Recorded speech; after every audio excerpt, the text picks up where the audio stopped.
అంటే ఆ రోజు నేను తీసుకొచ్చినటువంటి విధానమే. దీనివల్ల ఈరోజు మీరు చూసినప్పుడు మగవారితో సమానంగా మహిళలు కూడా పైకి వస్తున్నారు, డబ్బులు సంపాదిస్తున్నారు. రెండోది ఒకసారి చూస్తే మగవాళ్ళ కంటే ఎక్కువగా మా ఆడబిడ్డలు సంపాదించే పరిస్థితికి వచ్చారు. నేను గర్వపడుతున్నా. అలాంటి మంచి సాంప్రదాయానికి శ్రీకారం చుట్టాం. ఇప్పుడు అమెరికాలో కూడా ఆడవాళ్ళకి స్వాతంత్ర్యం ఇవ్వరు, కానీ మన ఆంధ్ర రాష్ట్రంతో ప్రారంభమైంది. ఇప్పుడు నరేంద్ర మోడీ గారు కూడా పార్లమెంట్లో మొన్నే పాస్ చేసి 33% చట్టసభల్లో రిజర్వేషన్లు పెట్టే పరిస్థితికి వచ్చాం. ఇది కూడా జరుగుతుందని చెప్పి కూడా నేను మీకు తెలియజేస్తున్నాను. ఇది అయిన తర్వాత ఈరోజు మీరు ఇటీవల కాలంలో చాలా రిఫార్మ్స్ తీసుకొచ్చారు. నేను ఐఎమ్ వెరీ హ్యాపీ. ఒకటి, మెగా టీచర్స్ పేరెంట్స్ మీటింగ్లు పెట్టారు. నేను కూడా 2 సార్లు అటెండ్ అయ్యాను. ఎప్పుడు కూడా పేరెంట్స్ని, ఇప్పుడు ప్రైవేట్ స్కూల్లో సక్సెస్ అదే, కంపల్సరీగా వన్స్ ఇన్ ఏ మంత్ పేరెంట్స్ని పిలిపించి వాళ్ళ పిల్లల గురించి ప్రోగ్రెస్ రిపోర్ట్ ఇస్తారు. అలాంటి ఒక మంచి సాంప్రదాయానికి మనం కూడా శ్రీకారం చుట్టాం.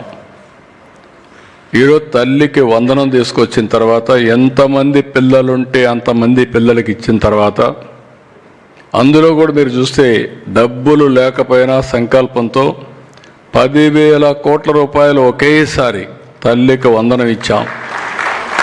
దీనివల్ల పిల్లలందరూ కూడా, ఒకప్పుడు నేను చాలా ప్రోగ్రాంలు పెట్టాం, మీకు అందరికీ జ్ఞాపకాలు ఉంటాయి. బ్రిడ్జ్ స్కూల్స్ పెట్టాం, బడికి పోదామని కార్యక్రమం పెట్టాం. టీచర్స్ అందరికీ చెప్పి మీ పరిధిలో వాళ్ళందరూ తీసుకురమని పెట్టాం. ఇప్పుడు మీరు ఎవ్వరూ అడగాల్సిన పని లేకుండా నేరుగా మీ స్కూల్ ఎత్తుక్కుంటూ వచ్చే విధానానికి శ్రీకారం చుట్టామంటే అది తల్లికి వందనం బ్రహ్మాండంగా సక్సెస్ అయ్యే పరిస్థితి వచ్చింది. ఇంకొక పక్కన మీరందరూ కూడా ఈరోజు ఒక లోకేష్ గారు చెప్పినట్టు ఏదో రాజకీయ నాయకుల పేర్లే కాకుండా మంచి పేరుండే సర్వేపల్లి రాధాకృష్ణ గారి పేరుతో మన స్కూల్ బ్యాగ్ ఇవన్నీ ఇవ్వడం, స్కూల్ కిట్ ఇవ్వడం, డొక్కా సీతమ్మ స్ఫూర్తినిచ్చే విధంగా ఈరోజు మధ్యాహ్న భోజనం పెట్టడం, మళ్ళీ ఇంటర్మీడియట్ స్టూడెంట్స్ కూడా మధ్యాహ్న భోజనం పెట్టే కార్యక్రమానికి శ్రీకారం. ఒకప్పుడైతే 10th క్లాస్ వరకు పిల్లలకు భోజనం పెట్టేవాళ్ళం. అదే స్కూల్లో ఇంటర్మీడియట్ ఉంటే ఆ పిల్లలకు భోజనం పెట్టుకున్నా ఉంటే ఇప్పుడు అది కూడా మనం శ్రీకారం చుట్టాం. ఇలాంటివన్నీ కూడా మనం కొత్త కొత్త సాంప్రదాయాలకి ఇవన్నీ కూడా మనం తీసుకోవడం జరిగింది.